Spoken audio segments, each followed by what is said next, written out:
박병석 국회의장이 제시한 21대 국회 원구성 시한이 하루 앞으로 다가온 가운데 민주당은 내일 반드시 원구성을 하겠다고 밝혔지만 통합당은 상임위원장 배분이 이뤄지기 전에는 상임위원 명단을 제출할 수 없다고 밝혔습니다.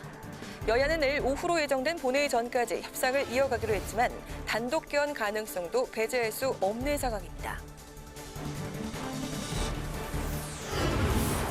민주당이 당론 1호 법안으로 준비 중인 일하는 국회법 초안을 공개했습니다.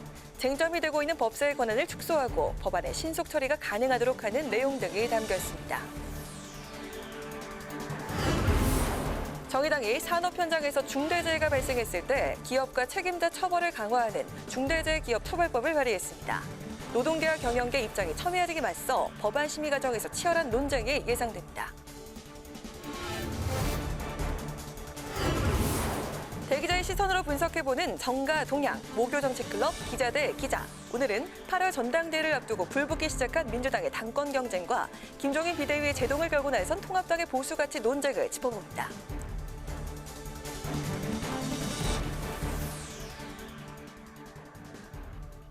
안녕하십니까. 6월 11일 의정종합뉴스 뉴스엔 시작하겠습니다. 박병석 의장이 제시한 원구성 협상 마무리 기한이 하루 앞으로 다가왔지만 원구성을 둘러싼 여야의 힘겨루기는 계속되고 있습니다. 박 의장은 내일 본회의 개최를 못 박았고 여야는 비공개 회동을 갖고 막판 논의를 이어가고 있습니다. 한도영 기자입니다. 여야 원내대표는 오늘 오전 박병석 국회의장 주재로 회동을 가졌지만 논의에 진전은 없었습니다. 민주당은 코로나19로 인한 국난 극복을 위해 3차 추경이 시급한 상황에서 통합당이 유리한 협상을 위해 일부러 시간을 끌려 한다고 비판했습니다. 통합당은 여야의 상임위원장 배분이 합의가 안 된 상황에서 상임위 배정표 먼저 제출할 수 없다며 추가적인 협의 시간을 요구했습니다.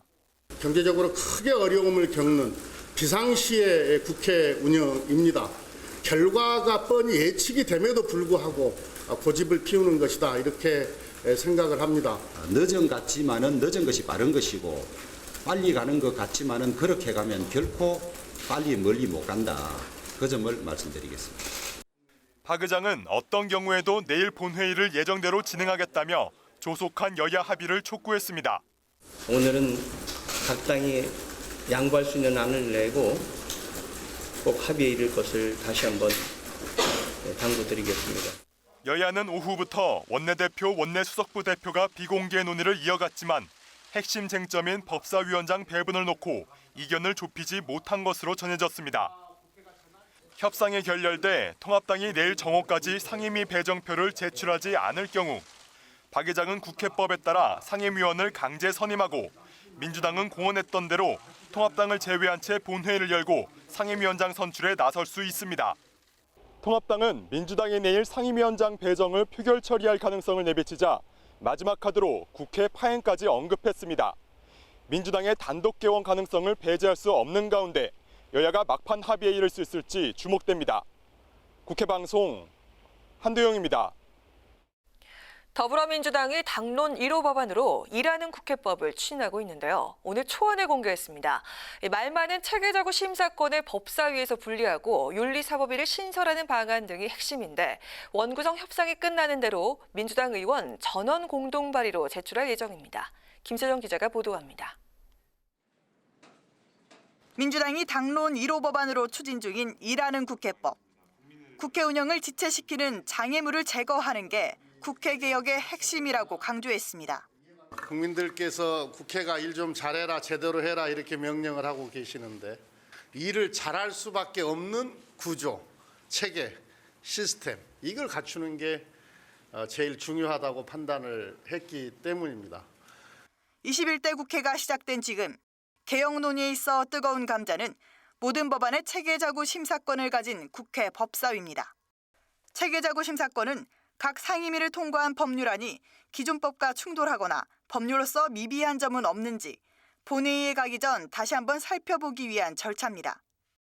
그런데 이 기능적인 절차가 때론 정치적인 무기가 되자 개혁 요구가 나온 겁니다. 법제사법위원회에서 법제를 떼자, 사법위원회로 만들자. 그러면 법제는 어떻게 할까? 국회의장 산하의 전문가들한테 맡기자. 기능적인 것이니까요. 민주당은 국회 법제사법위원회에서 법안의 체계적으로 심사하는 법제 권한을 국회 사무처나 입법조사처 등 전문기구에 맡긴다는 계획입니다. 체계자구 심사권을 빌미로 여야 이견이 있는 쟁점 법안 처리를 발목 잡아온 법사위의 폐단을 없애자는 취지입니다. 또 나머지 사법 권한은 국회 윤리특별위원회 기능을 합쳐 윤리사법위를 신설하자고 제안했습니다. 이 밖에 신속한 법안 심사를 위해 법안 소위를 복수로 운영하고 국정감사와 정기국회를 분리하는 방안도 나왔습니다. 국회의원 출결 현황을 국회 홈페이지에 게시하고 불성실한 국회의원에 페널티를 주는 제안도 내놨는데 세비를 삭감하는 내용은 포함되지 않았습니다. 성과를 내시려고 하는 부분에 좀 초점이 많이 맞춰져 있고 주요한 갈등을 어떻게 해결할지 부분에 대해서는 조금 그 관심이 적으셨던 거 아닌가. 조금 더 그러니까 이해관계의 갈등과 그런 문제를 관심을 좀 더 가져주시고 그러면서 협치와 통합을 이룰 수 있도록 하는 방향을. 민주당 일하는 국회법 추진단은 정부와 각계 전문가 의견을 수렴해 일하는 국회법을 최종 마련한 뒤 민주당 의원 전원 명의로 공동 발의할 예정입니다. 국회방송 김세정입니다. 지난 4월이죠. 경기도 이천에서 물류창고 화재로 38명의 노동자가 목숨을 잃게 되는 참사가 발생했는데요. 노동계에서는 최우선 현안 중 하나로 기업들의 위험 방지 의무를 강화하는 법 제정을 강력히 요구하고 있습니다. 정의당이 오늘 관련 법안을 1호 법안으로 제출했는데요. 어떤 내용인지 김동길 기자가 보도합니다.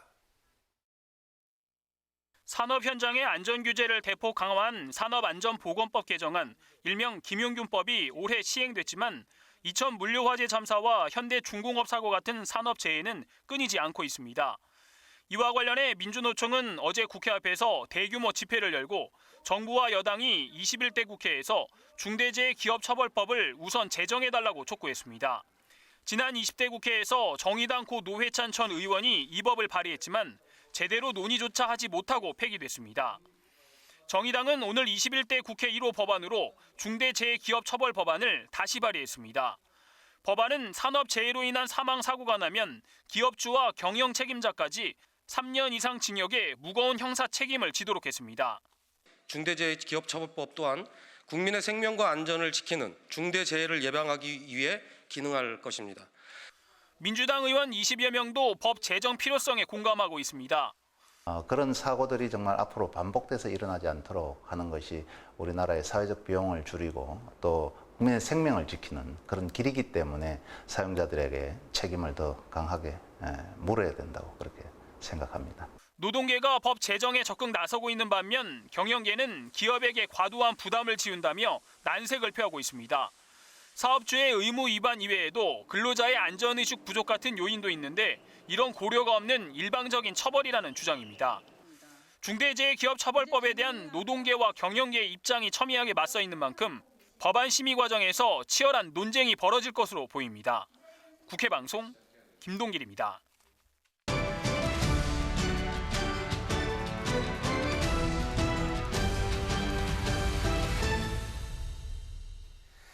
이슈 분석 양윤선, 홍혜진 기자입니다. 어서 오세요. 어서 오세요. 예, 여야가 이번에는 정말 원구성 법적 시한 지키겠다 의지를 다졌는데 결국 법사위 문제를 놓고 입장차 좁혀지지 않고 있습니다. 법사위원장 자리가 뭐길래 그동안에 종종 논의를 했습니다마는 이제 막판 정말 하루 남기고 있는데요. 예정된 12일에 본회의 합의 처리할지 단독으로 갈지 제3의 또 방법을 모색할지 모르겠는데 양 기자, 도대체 법사위가 뭐길래 그렇습니까? 네. 핵심은 아무래도 법사위가 가지고 있는 이 체계 자구 심사 권한 때문이라고 볼 수 있겠습니다. 각 상임위를 통과한 법안들 체계와 자구 심사 명목으로 이 법사위에서 다시 한번 통과를 거쳐야지 본회의로 넘어가서 투표에 붙여질 수가 있습니다.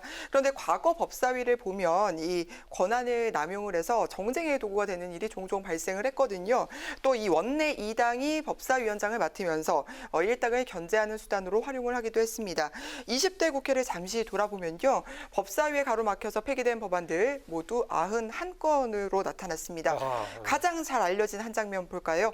20대 국회 일명 김관홍법, 이 법사위에 계류가 되다가 20대 국회 마지막 본회의에서 겨우 통과가 됐습니다. 잠수사 관련 네, 얘기죠? 맞습니다. 예. 네, 세월호 참사 구조 활동으로 피해를 본 이 민간 잠수사에 대한 보상을 담은 법안인데 어렵사이 논의 수위를 통과를 했지만 한 법사위원이 잠수사 사망과 세월호 침몰이 관련이 없다고 반대를 해서 표류를 했습니다. 법사위원이 법안의 실질적인 내용에 문제 제기를 한 건 이 법사위의 권한을 넘어선 것이란 비판이 일었습니다. 19대 국회에서는요, 이 국회 법사위원장이 당시 원내 2당이죠. 민주당 소속의 현 박영선 중소벤처기업부 장관이었습니다. 당시 여야가 이 외국인 투자 촉진법 처리에 합의를 했는데 법사위원장이 자신의 소신을 꺾을 수 없다고 이제 상정을 반대를 해서요. 결국 예산안 처리까지 좀 지연되는 결과를 가져왔습니다. 네, 체계자구 심사권의 순기능도 반드시 있을 텐데요. 네, 그렇습니다. 월권이란 아무래도 비판도 있지만 여론을 반영한 또 사회적으로 잘못됐다고 이 비판이 있는 이런 법안의 통과를 막는 경우가 그렇습니다. 지난 2019년 이 종교인의 퇴직금에 매기는 세금을 2018년 이후 재직분에 한정한다는 소득세법 개정안이 기재를 통과를 했습니다. 하지만 이 종교인 특혜에다가 조세평등주의에 어긋난다는 비판에 직면을 했거든요. 법사위는 해당 법안에 제기되는 논란을 강력하게 지적을 했고요. 결국 논란에 부딪혀서 이 종교인 과세특혜 법안은 폐기 수순을 밟았습니다. 월권이라는 비판도 있지만 상임위가 이익단체나 정부 부처에 휘둘려서 통과시킨 법안들 이 법사위가 걸러내는 역할을 한 겁니다. 긍정적인 역할을 한 거죠, 그러니까. 네, 그렇습니다. 예. 법사위에서 이 상임위 통과 법안에 정부 부처 이 법안끼리 조율되는 경우도 있습니다. 각 상임위를 통과한 법안들이 정부 부처 간 이견으로 이 통과가 좌절되기도 하고 또 일부 조정이 되기도 하는 건데요. 이 부분도 평가는 다양하겠지만 법사위의 월권으로 일부 조정 기능을 하고 있는 것으로 봐야 할 것으로 보입니다. 네, 지금 여야 간의 지금 상임위원장 협상, 법사위원장 자리도 있지만 또 이게 법사위의 운영 또 권한 어떻게 조정할 것인가에 따라 같이 맞물려 있기 때문에 협상 결과에 따라서 운영이라든가 여러 가지 권한 문제 달라질 수 있겠네요. 예, 충분히 달라질 것으로 보입니다. 여야 모두 일단은 법사위원장 가져가겠다고 하고 있거든요. 이와 별개로 이런 논란을 의식해서 이 체계자구 심사 부분 앞으로 법조문의 해석이라든지 적용을 짚고 넘어가야 된다 이런 목소리가 나오고 있습니다. 이 법사위의 월권 논란이 이 체계자구 심사라는 법조문의 해석 또 적용에 있어서 견해차가 크기 때문에 나타나는 것이기도 하거든요. 심사에서 법의 내용을 들여다볼 수 있느냐 또 없느냐에 따라서 달라지는 건데 정작 국회법에 이 관련 내용이 없습니다. 그래서 이 체계자구 심사가 무엇인지에 대한 어떤 정확한 규정부터 좀 필요해 보입니다. 네, 계속해서 통합당 소식 알아보도록 하죠. 통합당 김종인 비대위원장이 여의도 연구원장에 AI 전문가인 이경전 교수 영입을 추진했었는데요. 결국 오늘 철회를 했습니다. 이 교수가 차명진 전 후보의 세월호 막말을 옹호한 것이 밝혀지면서부터라고요. 네, 그렇습니다. 지난 4월 총선 전인데요. 차명진 전 후보가 토론회에서 세월호 유가족 관련된 막말로 논란이 됐었죠. 네. 이 국민들 당시 분노를 했었고요. 당시 당 총괄 선대위원장이었던 김종인 위원장은 사과를 하면서 제명을 추진을 했습니다. 그런데 이 당 윤리위에서 이 제명이 아닌 탈당 권유로 징계 수위가 낮아지면서 또 한 번 논란이 됐었습니다. 여기에 법원에서 총선 직전이죠. 후보 자격 유지 결정이 나오면서 차 전 후보 총선을 완주했는데요. 발언 논란부터 윤리위 결정까지 이 당 안팎에서도 비판이 이어졌습니다. 그런데 이 김 위원장이 여의도 연구원장으로 영입을 제안한 이경전 교수가 차 전 후보를 옹호했던 것이 알려진 건데요. 이 교수는 자신의 SNS에 차명진 전 후보의 막말이 문제라면 그 막말이 무엇인지 알아야 한다면서 관련 기사 링크를 공유했습니다. 당시 언론과의 인터뷰에서도 차 전 후보의 말을 막말이라고 생각하지 않는다고 밝히기도 했는데요. 이 사실이 언론 보도를 통해서 알려지자 김 위원장 이 내정 하루 만에 철회를 한 겁니다. 김 위원장의 관련 발언 들어보시죠. 그런 잡음이 있는 거를 그런 소위 당을 대표한다는 연구소에다 모셔온다는 게 합당치 않은 것 같아서 내가 오늘 아침 새벽에 본인에게 문자로다가 통보를 했고. 네, 새벽에 이제 철회를 문자로 통보했군요. 네, 그렇다고 예, 이런 과정 또 최종적으로 철회를 했지만 여기에 대해서 당 내부에서는 어떤 반응이 나오고 있나요? 네, 뭐 당장 인사검증 부실 지적이 나오고 있는데요. 네. 사실 김 위원장에게 각을 세웠던 의원들 즉각 비판의 목소리를 누군지 짐작이 쏟아냈습니다. 갑니다. 예. 네, 그렇죠. 한 명씩 소개를 좀 해드릴까요? 네. 장제원 의원은 자신의 SNS에 파격 강박증과 선택적 인식이 불러온 참사라며 날을 세웠습니다. 그러면서 김 위원장의 공식적인 해명을 요구했고요. 조혜진 의원은 여연 원장과 같은 중요한 당직은 당 내외의 중론을 모아 결정해야 한다면서 김 위원장의 독단적인 운영을 우회적으로 꼬집었습니다. 김 위원장 자신이 홀로 인선 작업을 하다 보니까 인사검증에 한계가 있었다 이 점을 인정을 했는데요. 이번 일을 계기로 당내에선 이 김 위원장의 독단적 리더십에 대한 비판의 목소리가 나올 수밖에 없을 것으로 보입니다. 여연 원장 인선도 당과 의견을 교환한 것이 아니라 김 위원장 단독으로 결정한 것으로 알려지면서 더욱 그런 지적이 나오는 상황인데요. 이 사실 여연의 경우 김 위원장이 취임을 하면서 해체 혹은 해체 수준의 대대적인 개혁을 하겠다 이렇게 밝힌 바가 있는데요. 이렇게 되면 개혁의 발을 떼기도 전에 흔들릴 수밖에 없어 보입니다. 또 향후 또다시 이런 일이 발생을 한다면 이 김종인 비대위에 부정적이었던 사람들 김종인 흔들기에 나설 수 있다는 전망도 나옵니다. 네, 차명진 전 후보의 세월호 막말 사건이 총선 참패에도 상당한 영향을 미쳤다는 분석까지 나오고 있는데요. 통합당이 총선 참패 원인을 분석한 총선백서 제작에 나선다고요? 네, 바로 통합당 총선 참패 원인으로 꼽히는 게 막말 논란이 그중 하나인데요. 네. 이 세월호뿐만이 아니라 5.18 관련해서도 막말 논란이 이어졌었죠. 이 대다수 국민들이 공감하지 못하는 부분에 대해선 과감하게 좀 선을 그어야 하는데 극우 세력의 눈치를 보느냐 그러지 못한 측면이 있다는 분석이 나오고 있습니다. 차명진 전 후보의 경우 당 윤리위가 국민 정서와 좀 동떨어진 결론을 내렸죠. 민심을 제대로 읽지 못한 결정이라는 평가입니다. 이런 결정이 이번 총선 특히 수도권에서는 상당한 중도층 이탈을 불러왔다는 분석이 나오기도 했습니다. 통합당 이번 총선 참패 원인을 분석하기 위한 총선 백서 제작에 돌입한다고 밝혔는데요. 이 총선 백서 제작 특위를 지휘할 위원장에는 18대, 20대 국회의원을 지낸 정양석 전 의원을 임명을 했습니다. 백서에는 이 공천 잡음 또 황교안 전 대표 리더십 등과 함께 막말 논란 등도 담길 것으로 알려졌는데요. 과연 통합당이 이번에는 좀 뼈아픈 반성을 통해서 쇄신의 길로 나아갈 수 있을지 주목됩니다. 네, 마지막으로 이 주제 한번 다뤄보죠. 지금 국회의원들 21대 국회 지금 보좌진들 대부분 꾸렸을 겁니다. 몇 분들의 경우는 이제 아직도 미비한 사람들도 있을 건데 네. 국회 보좌진 중에서 주 4일 근무제가 도입된 곳이 있다고요? 네, 모두가 부러움의 눈길을 보내고 있는 회사가 있습니다. 네. 바로 더불어민주당 김진표 의원실입니다. 김진표 의원이 과거 이 노무현 정부 때 그 경제부총리로서 주 5일 근무제 도입한 주인공이죠. 네. 우선 이 한 달에 한 번씩 이 주 4일 근무제를 도입을 하고 안정적으로 운영이 되면 내년부터 월 2회로 늘리겠다고 했습니다. 혹시 국회 방송에 제안하시려고 그랬습니까 지금? 너무나도 좋은 제안인 것 같습니다. 네. 보좌진들 사실 국민들에게 잘 알려져 있지는 않습니다만 업무 강도가 굉장히 센 직업군입니다. 주 52시간은 유명무실하고요. 특히 국정감사 기간 때엔 아예 숙식을 국회의원회관에서 하는 의원실이 많을 정도로 일이 많습니다. 얼마 전 21대 1호 법안을 제출한 한 의원실 보좌진들이 국회 의안가 앞에서 4박 5일 릴레이 밤샘 근무를 했다고 해서 논란이 되기도 했는데요. 네. 이 워라밸과는 거리가 먼 국회 보좌진의 삶. 이 때문에 국회의원회관 업무 풍경이 조금은 달라지진 않을까 기대감이 있는 겁니다. 사실 미래통합당 같은 경우에는 의석수가 많이 줄어든 만큼 일자리를 잃은 보좌진들이 많았습니다.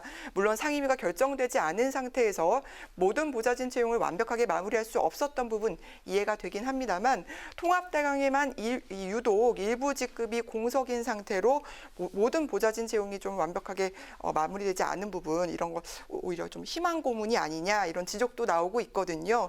보좌진의 일이 업무 강도도 센 데다 업무 시간도 주 52시간 이 보장받지 못하고 무엇보다도 이 신분의 불안정성이 좀 크다고 지적이 됩니다. 20대 국회에서는 보좌진을 내보낼 땐 내보내더라도 좀 적어도 한 달 전엔 미리 알려달라라고 그 국회 보좌직원 면직 예고제 도입을 추진을 하기도 했었습니다. 임기 만료로 논의를 제대로 하지 못한 채 폐기가 됐는데요. 21대 국회 이번엔 보좌진들의 처우 개선을 위한 법안들 실질적으로 논의가 될 수 있을지 좀 지켜봐야 할 것 같습니다. 네, 국회 보좌진 4일 근무제까지 다뤘었는데 중간에 제가 얘기했던 국회 방송 기자들 지금 제한된 인원으로 매일 리포트 또 취재하느라고 고생 아유, 많으십니다. 고생 많으시죠. 특히 감사합니다. 오늘 네. 홍혜진 기자, 양 기자 두 분 수고했습니다. 수고하셨습니다. 예. 네, 경남 창녕과 충남 천안의 어린이 학대 사건이 국민적 공분을 일으키고 있습니다.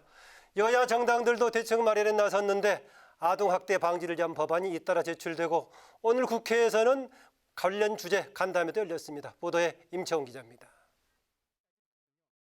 지난 1일 충남 천안의 9살 소녀는 여행 가방에 7시간 동안 갇혀 있다가 끝내 목숨을 잃었습니다. 또 지난달 29일 경남 창녕에서는 초등학생 소녀가 친모와 의붓아버지의 학대를 피해 탈출한 일이 발생하기도 했습니다. 최근 끔찍한 아동학대 사건이 잇따라 발생하면서 관련 법안 발의가 잇따랐습니다. 민주당 신현영 의원은 부모의 자녀 체벌 근거가 되어온 민법상 징계권을 삭제하는 내용의 민법 개정안을 발의했습니다. 통합당 이종성 의원이 발의한 아동복지법 개정안은 정당한 사유 없이 아동학대 재발 여부 확인 의무를 방해한 보호자를 처벌하는 내용을 담았습니다. 여야는 당 차원의 아동학대 근절 대책 마련을 약속했습니다. 민주당은 아동학대의 사각지대를 해소하고 안전망 강화를 위한 추가적인 입법 조치에 적극 나서겠다고 밝혔습니다. 통합당도 신속한 공론화를 통한 관련법 개정을 촉구했습니다. 우리 아이들의 고통에 이제는 우리가 응답할 때입니다. 철저한 실태 파악 및 신속한 공론화 과정이 요구됩니다. 국민의당도 긴급 간담회를 열고 대책 마련에 나섰습니다. 안철수 대표는 원가정 보호주의를 폐지하거나 아동학대 가정에는 적용되지 않게 관련법을 개정해야 한다고 밝혔습니다. 그런 학대 가정에까지 원가정 보호주의를 대원칙으로 적용하는 것은 매우 부적절하다고 생각합니다. 이 밖에 안 대표는 가정과 유사한 보호기관을 마련해 사회적 안전망을 구축해야 한다고 강조했습니다. 국회방송 임채연입니다. 정부가 대북 전단을 뿌리는 탈북단체 2곳을 고발하고 법인 취소 절차에 착수한 데 대해서 여야가 엇갈린 반응을 보였습니다. 민주당 조정식 정책위 의장은 정책조정회의에서 정부는 탈북단체들의 위법적이고 돌출된 불법 행위를 이번 기회에 뿌리 뽑아야 한다며 적절한 대응이었다고 말했습니다. 반면 통합당은 논평을 통해 남북 군사합의 파기 협박에는 아무 말 못하고 쩔쩔맸던 정부가 우리 국민을 향해서는 신속하고 적극적으로 나서고 있다고 비판했습니다. 미래통합당이 비상대책위원회 산하에 경제혁신위원회를 출범시켰습니다. 경제혁신위원회는 함께하는 경제와 역동적인 경제, 지속가능한 경제 등 3개 분과로 나눠 활동하며 기본소득 등 김종인 비대위원장이 구상하는 경제정책을 구체화시킬 예정입니다.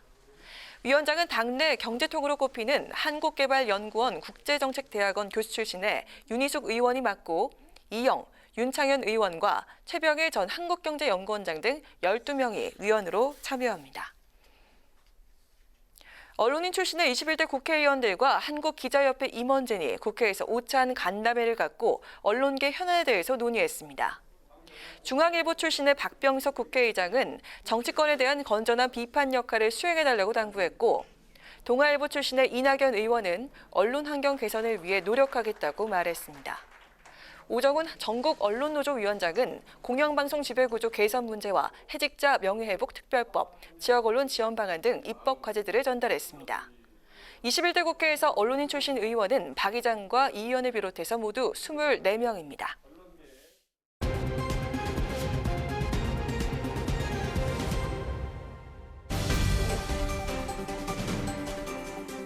사람들의 시선을 끈 오늘의 정치 뉴스, 강아랑의 정치톡 시간입니다.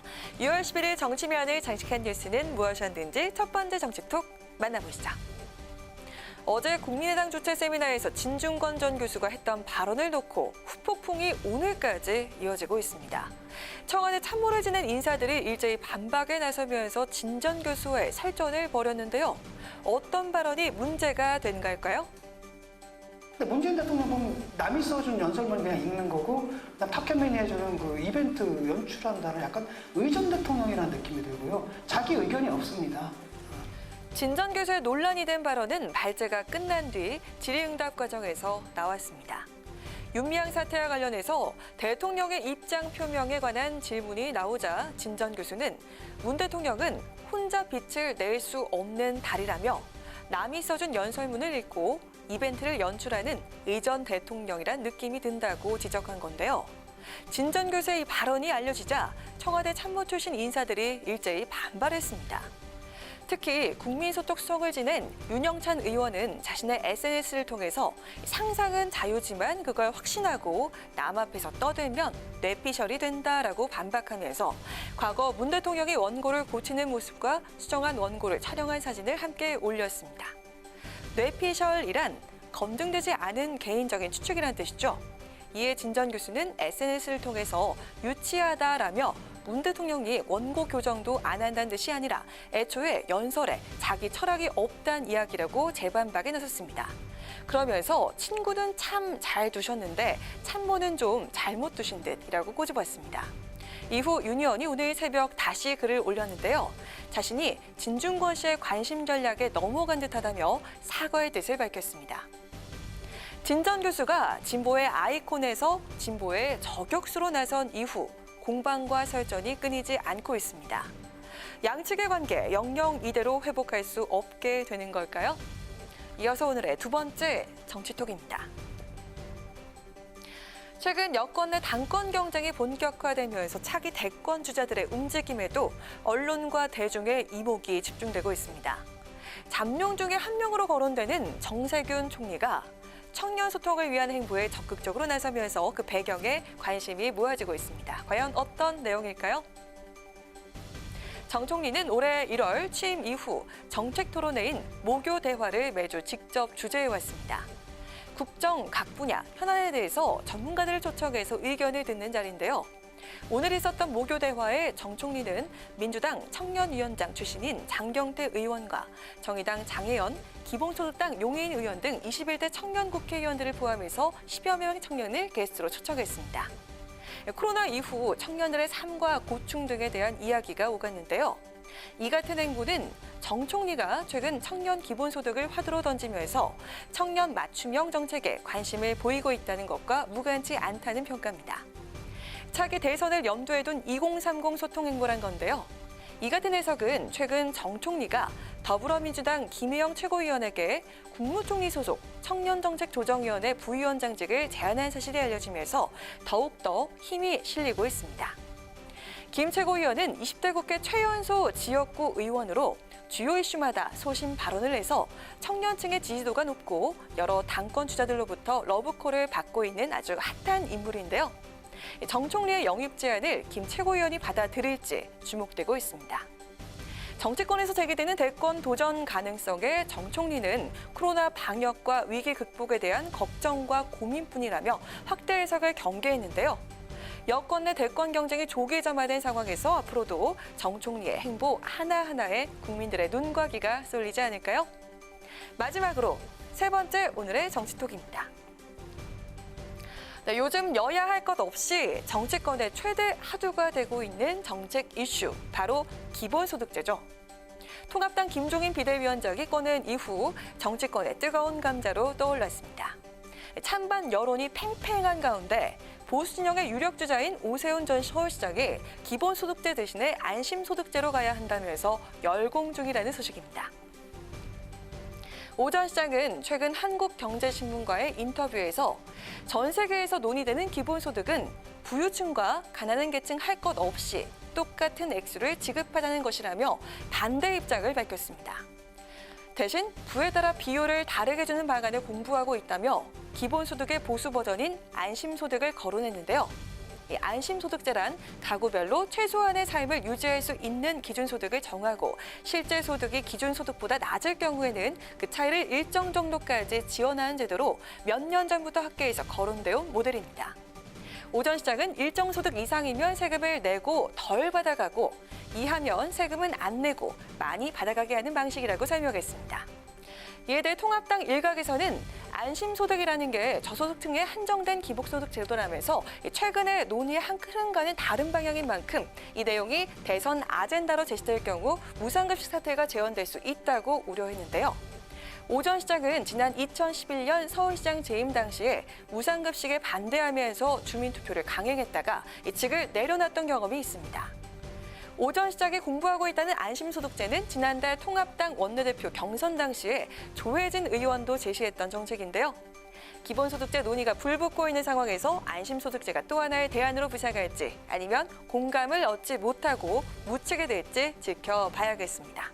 지금까지 강한하게 정치톡이었습니다.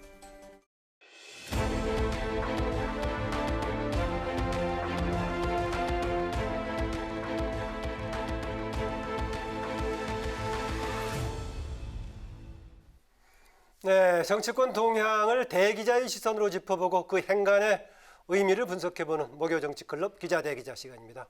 오늘도 성한영 한겨레 신문 선임 기자, 최병묵 TV조선 해설위원과 함께하겠습니다. 어서 오십시오. 어서 오세요. 네, 두 분 일주일 전이니까 이제 12일로 연기가 되기 전에 그때 얘기를 나눴던 것 같은데요. 그 중에서 성한영 기자는 그래도 서로 치열하게 대결하는 것 같지만 정치력이 발휘가 될 거다라고 얘기를 했고, 조금 또 약간 이제 우리 그 최 의원은 약간 달리 보시긴 했었는데 어떻습니까? 지금 상황. 내일 어떻게 단독으로 갈 것 같습니까? 합의 날 것 같습니까? 제3의 길이 나올 것 같습니까? 그래서 일단 박병석 국회의장한테 두 가지 방안이 있겠죠. 이를테면 통합당 의원들 상임위 배치를 의장 직권으로 그냥 할 것이냐, 아니면 통합당 의원은 빼고 상임위 의원들을 배치할 것이냐, 이제 그 둘 중에 하나일 것 같고. 네. 그다음에 이제 더불어민주당에서 그러면 법사위원장만 선출하겠다 이렇게. 결론은 확실히 내일 난다. 그럴 것 같지는 않습니다. 아. 그런 여러 가지 방안이 있는데. 제3의 여지도 좀 두는군요. 예, 내일 그렇게 처리하기에는 이제 국회의장도 부담이 많은 것 같고요. 또 더불어민주당에서도 과연 얼마나 국민이 납득을 하겠는가, 어떤 명분 축적 차원에서 좀 시간을 두지 않을까. 저는 다음 주 정도로 넘어가지 않을까 이렇게 예상이 됩니다. 그래서 제가 제3의 뭐가 나올 거냐 질문 드렸었는데. 원래 정치권에서 기자들 예상은 굉장히 많이 틀리거든요.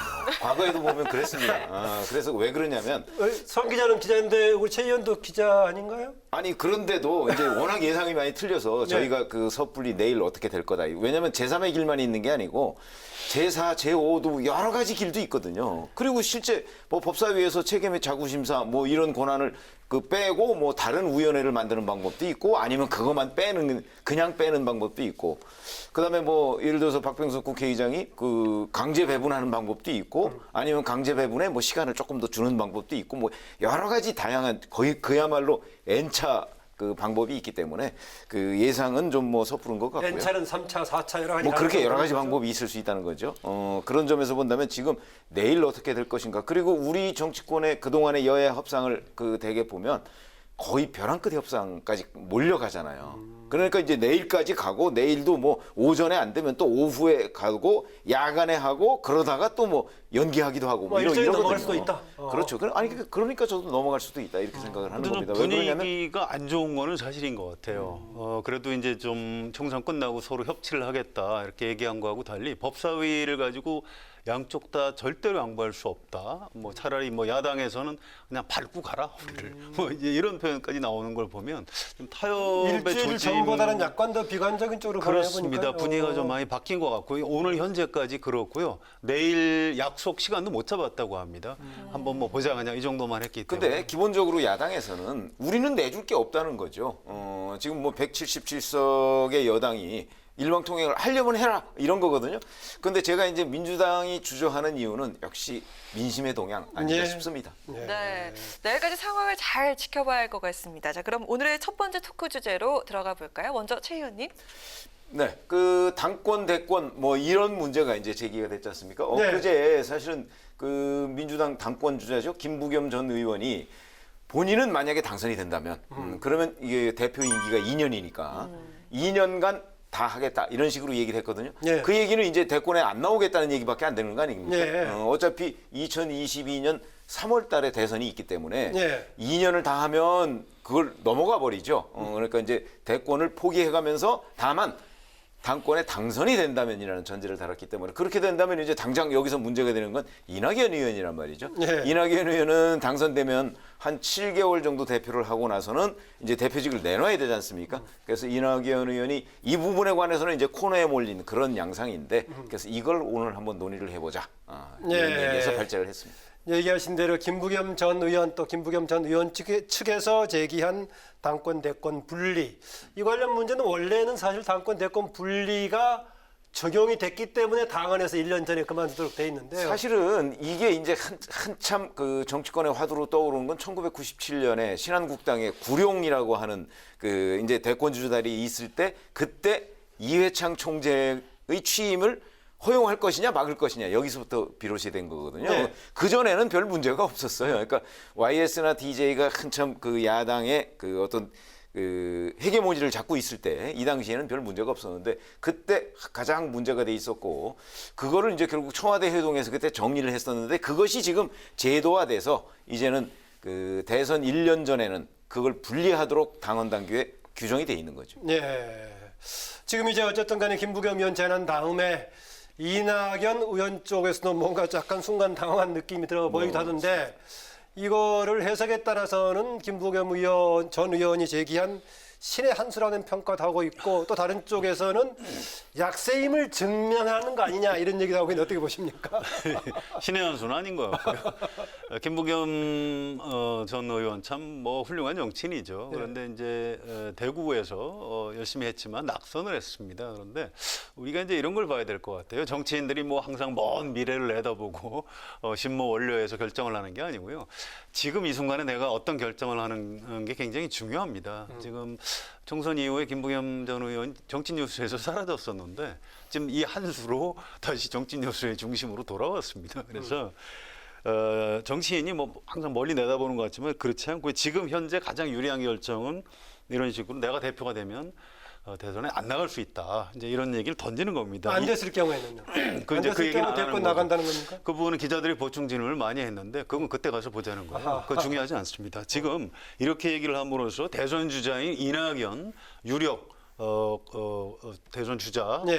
그 경선 주자죠. 당대표 후보하고 이제 각을 세우는 효과가 있는 거죠. 그래서 이제 일단 그 부분은 이제 성공을 한 것 같은데요. 앞으로 그럼 계속 김부겸 전 의원한테 유리하게 이게 작용할 것이냐, 그거는 또 약간 차원이 다른 것 같습니다. 네, 이거 대권 당권 분리론 주장한 것. 그래서 만약에 김부겸 전 의원이 저런 제안을 하지 않았다면 이번 그 8월 전당대회는 아마 이낙연 대세론으로 끝났을 가능성이 매우 높습니다.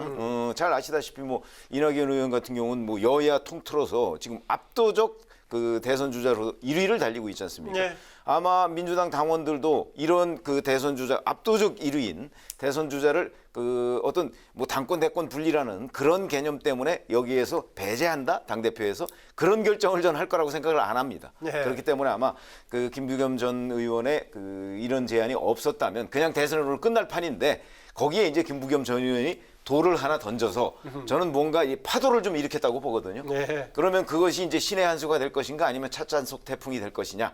뭐 이거는 이제 시각에 따라서 조금씩 다르겠지만 저는 뭐 신의 한 수까지는 아직 가지 않을 것이다. 이렇게 예상을 하고 있습니다. 네, 어쨌든 김부겸 전 의원이 이런 의지를 보이면서 다른 당권 주자인 우원식, 홍영표 의원과도 연이어서 만남을 가졌는데요. 민주당 전당대회가 이낙연 대 반 이낙연 이런 구도로 흐르는 모습입니다. 이런 구도가 이 대세 분위기 계속해서 바꿔놓을 수 있을까요? 어떻게 될까요?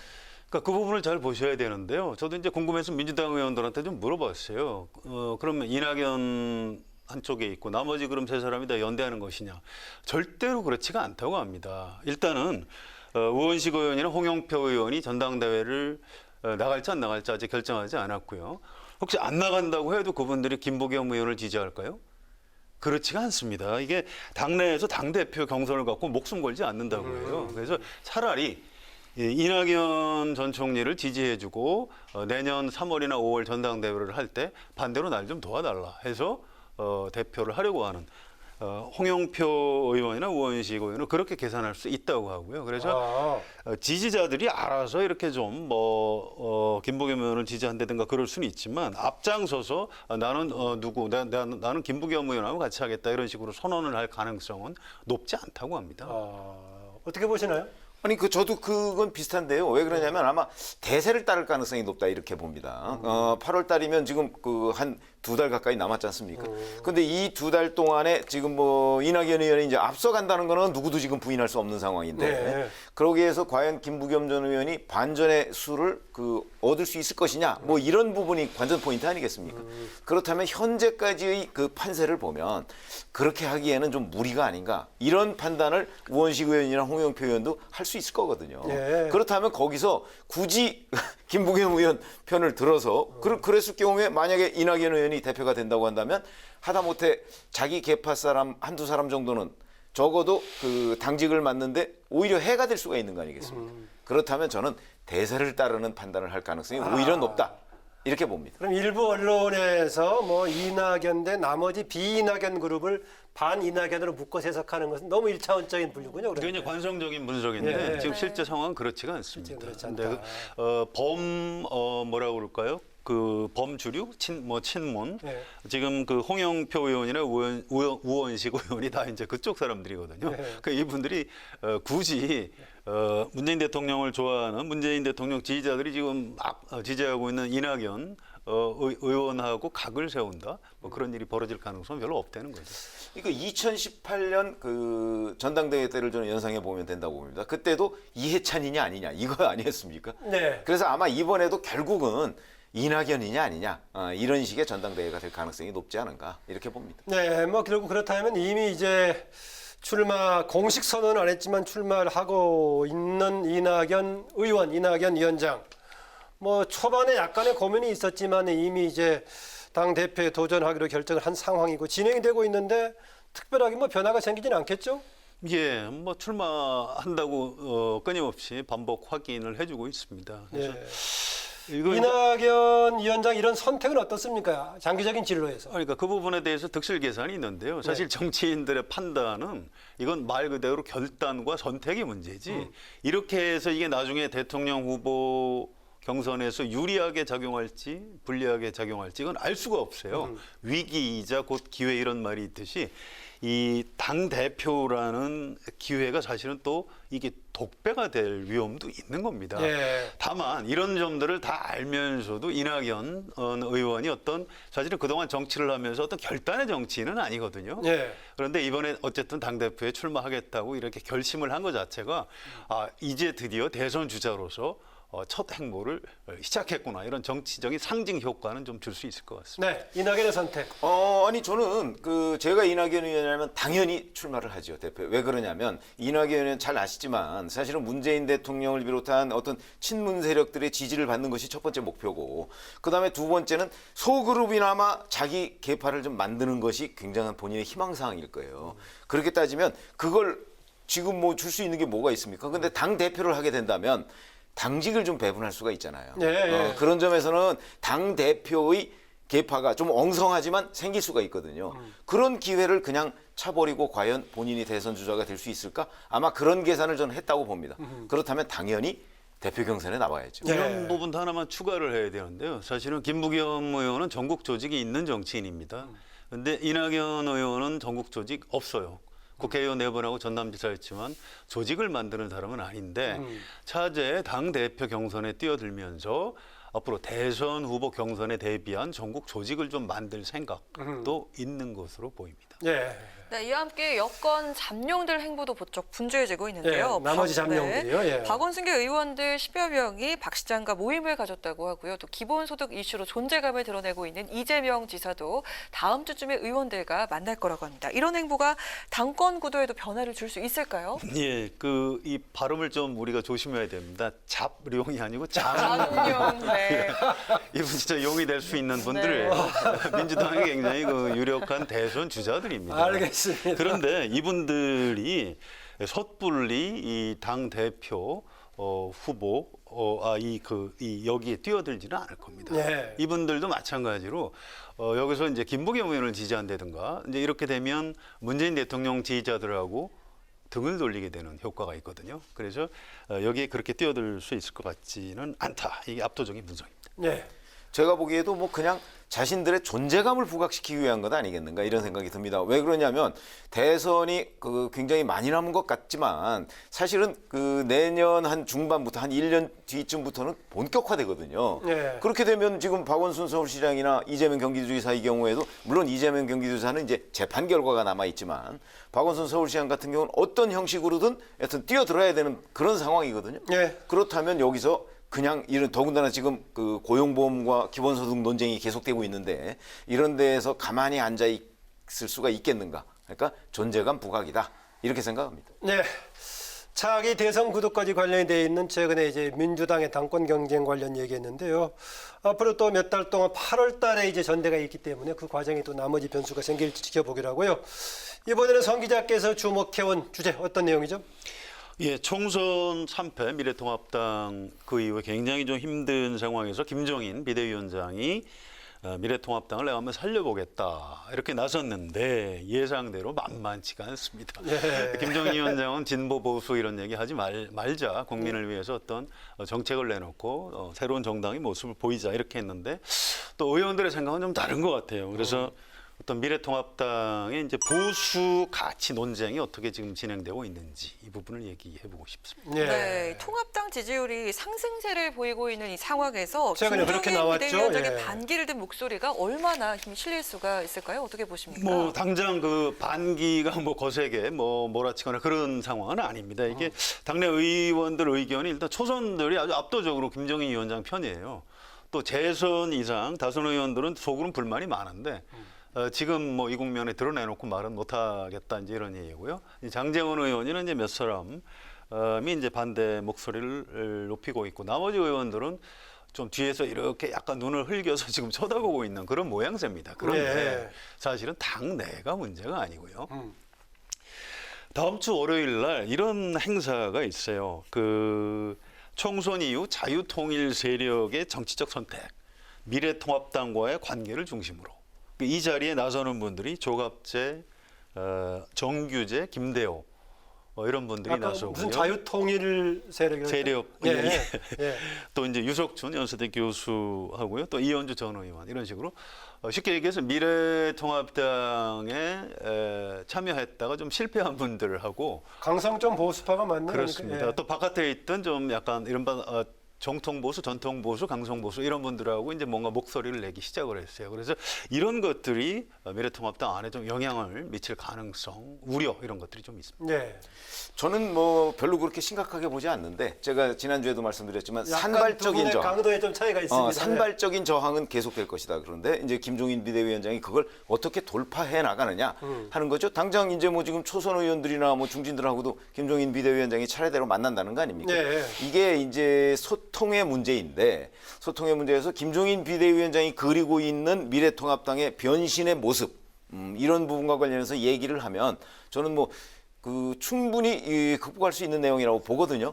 그런데 만약에 김종인 비대위원장이 아니면 그럼 어떤 문제가 생기느냐 하는 거예요. 그래서 제가 보건대는 당내 이런 것도 중요하지만 이거보다 더 중요한 거는 저는 여론이라고 봅니다. 당장 김종인 비대위원장이 지금 취임하고 나서 3주 연속 미래통합당의 지지율이 오르잖아요. 이런 상황이 된다면 당내에서 지금 중진 의원들이나 이런 분들도 아마 관망 자세를 유지할 수밖에 없다. 그러니까 일부 좀 적극적으로 이 문제에 대해서 문제 제기를 하는 사람 의원들 빼놓고서는 대부분의 의원들은 아니야 뭐 국민들 지지율이 오르는데 그리고 우리한테 떠났던 중도계층이 돌아오는 조짐 아니야 이렇게 판단할 것이기 때문에 만약에 이제 지지율이 몇 주간 연속으로 쭉 빠진다 이럴 경우에는 이 이제 반 김종인 세력이 확산될 수 있겠지만 그렇지 않는 한 산발적인 저항이 그칠 것이다 이렇게 봅니다. 네. 지금 이 초반에 김종인 위원장 여러 가지 방향을 잘 잡고 있다. 다만 나 홀로 리더십이 돼서는 곤란하지 않냐 이런 지적들이 여기저기 있었단 말이죠. 그래서 스킨십 문제가 나왔었는데 조금 전에 우리 최병욱 의원이 이제 중진 이어서 초선 의원들도 만날 거다라고 얘기했단 말이죠. 상대적으로 중진들이 조금 다른 생각이 있어서 먼저 만났나 모르겠는데 중진 의원들 만났을 때 앞으로 속도, 완급 조절 필요하다라고 했었는데 이런 것이 좀 반영되는 흐름으로 갈까요? 그대로 갈까요?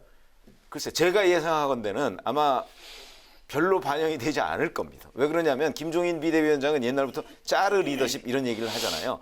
김종인 비대위원장의 그 부정적인 면은 짜르 리더십의 부정적인 면은 독단이고 그거의 긍정적인 면은 그 자기가 하여튼 뭔가 깃발을 꽂고 나가는 거 아니겠습니까? 근데 이제 김종인 비대위원장을 미래통합당에서 모셔올 때는 그런 그 뭔가 이게 그 앞으로 치고 나가는 듯한 그런 리더십을 선호했기 때문이라고 저는 보거든요. 네. 그렇게 본다면 지금 현재 여기서 만약에 중간에 꺾인다든가 할 경우에는 오히려 죽도 밥도 아닌 상황이 될 가능성이 있다. 그런 점에서 본다면 김종인 비대위원장은 아마 지금과 같은 노선을 계속 유지할 것이다. 그렇다고 해서 당내에서 보수라는 말 쓰지 말라는 아니잖아요. 네. 쓰되 나는 이렇게 할 것이다라는 것이기 때문에 아마 약간은 그 타협해가면서 갈 텐데 기본적인 노선은 변하지 않을 것이다. 오히려 그게 김종인 위원장의 특장이었다 이렇게 보고 있군요. 저는 그렇게 보고. 근데 본인은 굉장히 좀 조심스러워하는 것 같아요. 중진 의원들이 문제 제기하니까 아니 뭐 그게 아니고 이렇게 좀 달래가면서 이렇게 얘기를 하고요. 내가 뭐 보수의 가치를 부정하는 게 아니다. 이제 이런 식으로 좀 한번 물러선 측면이 있어요. 이게 정당 안이 고립돼 있는 게 아니거든요. 그래서 이제 아까 최병목 의원이 이제 여론 중요하다 말씀하셨는데 그런 부분이 있고요. 또 언론도 꽤 중요합니다. 지금 미래통합당에서 진로를 어떻게 가야 된다고 주문하는 보수 언론의 논객들이 꽤 계세요. 그분들 중에 김종인 위원장의 어떤 기본소득에 대해서 아니 이건 무슨 뭐 좌파 정책이라든가 뭐 이런 공격들을 하고 있어요. 그래서 왜 우리 자유 우파 정당에 와서 진보 좌파 정책을 가지고 하느냐라고 막 공격을 해대고 있는 겁니다. 누구는 아류라고 뭐 그랬죠. 네. 진보 아류라고. 예. 그래서 이제 그런 것들을 김종인 위원장의 돌파하기는 사실 쉽지 않고요. 국회의원들은 어쨌든 국회에서 법안을 만드는 정책을 구체적으로 만드는 사람들인데 앞으로 이제 정책 법안 이런 것들이 제시가 되면 김종인 위원장하고 미래통합당 의원들하고 중진 의원들하고 좀 갈등이 일어나는 소지 같은 게 있어 보입니다. 네, 이런 가운데 김 위원장이 최근 여의도 연구원장직을 제안한 이경전 교수가요. 차명진 후보의 세월호 유가족 발언에 대해서 옹호했던 것으로 알려지면서 결국 제안 소식 하루 만에 철회했습니다. 새벽에 문자 보냈다라고 했죠. 네, 첫 인사 실패인 셈인데 타격이 좀 있을까요? 있죠. 물론 실수를 한 겁니다. 그런데 또 김정인 위원장의 장점이 뭐가 있냐면요. 빨라요. 나이가 굉장히 많으신 분인데 정무적인 감각도 뛰어나고 판단도 빠릅니다. 총선 과정에서 김대호 후보 또 차명진 전 의원 이런 사람들 실언하니까 가차없이 즉각 처언해 버렸고요.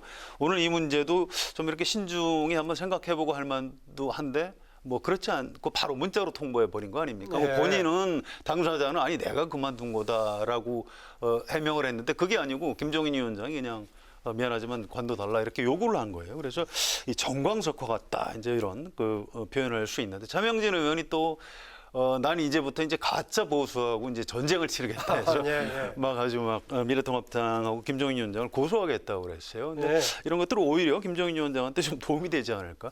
이런 실수를 할 수 있지만 그걸 빨리 만회하고 또 반전시키는 거는 김종인 위원장의 장점인 것 같습니다. 그러니까 전략적 판단이 굉장히 빠른 거라고 볼 수가 있죠. 왜냐하면 저런 문제가 이제 정치 경험이 적은 사람들은 되게 이거 이렇게 할까 저렇게 할까 그리고 사람들하고 이제 전문가들하고 얘기를 해보면 전문가들도 의견이 갈리는 게 태반이거든요. 그런데 그것을 얘기를 듣기 전에 본인의 어떤 과거 경험이나 어떤 이런 정무적 감각으로 그냥 돌파해 버리는 거거든요. 저렇게 되면 인사 실패라고는 하지만 그 인사 실패의 피해를 최소화할 수가 있어요. 그러니까 제가 보건대는 이번에 여의도 연구원장 인사 실패의 그 피해가 아마 김종인 비대위원장한테 별로 그렇게 영향을 못 미칠 거라고 봅니다. 그거는 왜냐하면 판단이 빨랐기 때문에. 그래서 만약에 이제 저런 식으로 앞으로도 비대위를 이끌어 간다고 한다면 아마 과거 어느 비대위보다 훨씬 더 좋은 성과를 낼 수 있을 것이다 이렇게 생각합니다. 네, 최병묵 의원은 보니까 혼면 상태에서 좀 필요한 리더십 이런 쪽으로 해석하고 있는 것 같네요. 그렇죠. 그러니까. 어차피 지금이 비상 상황이잖아요. 그러니까 정상 상황에서는 저렇게 했을 경우 상당한 비판이 있을 텐데 비상 상황에서는 가능한 리더십이다 이렇게 생각합니다. 네, 이런 가운데 이제 비대위 밖에 쪽에 있는 아까 표현 정확하게 달라고 했었는데 야권의 잠룡에 해당된다고 볼 수 있는 홍준표 전 대표, 홍준표 의원이죠. 원희룡 제주지사 최근에 좀 행보 보니까 홍준표 의원은 약간의 이제 조금 유동성을 두는 발언을 하고 있는 것 같고 하는데 원희룡 지사는 과거에 본인의 그 뭔가 행보하고는 다른 강경 비판 입장을 보였는데 앞으로 김 위원장과 이들의 관계 어떻게 될 걸로 보십니까? 뭐 지금은 이제 관망하는 단계 같아요. 지금 김종인의 시간이죠. 워낙 세니까 이분들이 사실은 속으로는 부글부글 하면서도 함부로 대들지 못하는 이런 장면인데 언제까지 이분들이 이렇게 얌전히 있을 것 같지는 않고요. 김종인 위원장이 조금만 이제 흔들린다거나 틈을 보이면 아마 그 반 김종인 어떤 그 시위를 하는데 앞장설 가능성이 있어 보입니다. 네, 원희룡 지사가 김종인 위원장한테 뭔가 본인의 존재감을 위해서 제기할 수 있다라고는 보는데 내용 노선 관련해서는 그동안에 원희룡 지사가 해왔던 것하고는 다른 방향으로 공세를 하더라고요. 글쎄요, 그게 아마 이제 장제원 의원 그 토론회에 참석한 것을 계기로 그렇게 된 것으로 보이는데, 예. 그 본인이 이제 뭔가 그 대선에 도전하겠다 또는 젊은 층 이런 층을 뭐 확보하겠다 이렇게 생각을 한다면 아마 원희룡 지사가 저런 식으로 나가는 것이 별로 도움은 안 될 것이다. 예. 그래서 사실은 아까 잠깐 말씀드렸지만 역시 김종인 비대위 체제에 대한 어떤 국민 여론, 저는 이런 것들이 그 반 김종인 세력을 키울 수 있느냐 없느냐 이 최대의 잣대가 될 것이다 이렇게 생각합니다. 이 부분은요 사실 보수 가치 논쟁하고 별 관련이 없습니다. 이건 보수 진보의 문제가 아니고 김종인이냐 반 김종인이냐 어쩌면 그분들한테는 반 김종인을 여기서 깃발을 세우는 게 더 유리할 수 있다 이렇게 판단할 수도 있는 거죠. 네, 두 분 상당히 밀도 있게 짚어주시고 약간의 지금 특히 이제 김종인 비대위원장을 둘러싼 내부의 반발의 기류에 대해서는 강도의 인식이 조금 차이가 있어 보이긴 합니다. 오늘 두 분의 한 줄 논평 드리면서 마무리할까 합니다. 먼저 오늘은 최 의원부터 하실까요? 네, 김종인 비대위 이 체제가 이제 정치권에서 굉장한 논란을 빚고 있는데요. 지금 5, 6월 아닙니까? 근데 네. 5, 6월에 김종인 비대위 체제가 걷고 있는 것은 지금 살얼음판이다. 5, 6월에 살얼음판이요? 네, 그래서 5, 6월에 살얼음판을 걷고 있는 김종인 비대위. 이걸 오늘 한 줄 논평으로 만들었습니다. 네, 제명무경 5, 6월에 살얼음판 걷는 김종인이었습니다. 성한영 기자는요? 예, 지금 국회 상황이 잘 안 풀리고 있습니다. 그래서 뭐 일각에서는 차라리 상임위원장을 여당이 다 가져가라 뭐 이런 극단적인 주장도 있고 이게 177대 103 이런 숫자 차이 때문에 나오는 것 같은데 저는 그래도 어떤 상황에서도 승자 독식을 해서는 안 된다고 생각하고요. 강자가 약자를 배려해야 된다고 생각합니다. 그래서 정치는 공존이다. 네. 정치는 공존이다. 최근에 우리 성한영 기자가 우리 정치에 대해서 공존, 협의, 협치를 좀 강조하는 대목이 제가 좀 귀에 들어옵니다. 감사합니다. 오늘 두 분 고맙습니다. 고맙습니다. 네. 목요 정치클럽 기자대 기자 지금까지 성한영 한겨레 신문사님 기자 최병묵 TV조선 해설위원과 함께했습니다. 네, 내일도 30도를 웃도는 더위가 계속되겠습니다. 하늘이 점차 흐려지면서 밤에 제주도와 남부지방부터 비가 내리기 시작하겠고요. 이번 주말 동안 전국 곳곳에 비가 내릴 전망입니다. 네, 오늘 논의를 해봤습니다만 내일로 예정된 본회의 때까지 법사위원장 문제를 비롯한 상임 구성이 합의로 처리될 수 있을지 불확실합니다. 정치 세력이라는 것이 세력 간의 대결이 어느 정도 불가피한 권력 투쟁의 정치 현실이지만요. 타협과 합의의 우회주의가 발휘되기를 기대합니다. 선거 때는 정파적인 지지를 받아 당선되더라도 당선 이후에는 정파의 대표를 넘어서 국민의 대표가 되어야 민주공화국의 대의가 살아날 수 있습니다. 오늘 뉴스에는 여기까지입니다. 시청해주셔서 고맙습니다.